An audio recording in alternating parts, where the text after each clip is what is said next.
દાખલો 8.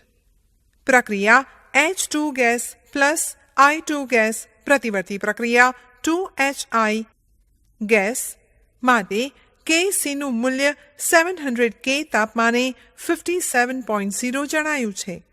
ધારો કે પ્રક્રિયા મિશ્રણમાં પ્રક્રિયકો અને નિપજોની સાંદ્રતા કોઈ નક્કી કરેલા સમયે આ પ્રમાણે છે. H2 = 0.05 m, I2 = 0.10 m, HI = 0.20 m. પ્રક્રિયા કઈ દિશામાં આગળ વધશે તે નક્કી કરો. પ્રક્રિયા H2 gas plus I2 gas પ્રતિવર્તી પ્રક્રિયા 2HI gas Kc = HI² H2 × I2 = QC.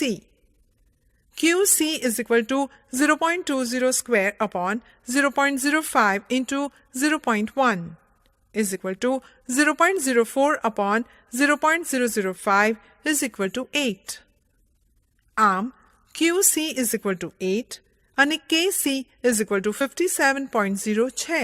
માટે QC < KC એટલે કે પ્રક્રિયા પુરોગામી દિશામાં એટલે કે પ્રક્રિયકમાંથી નિપજ મળવા તરફ આગળ વધશે.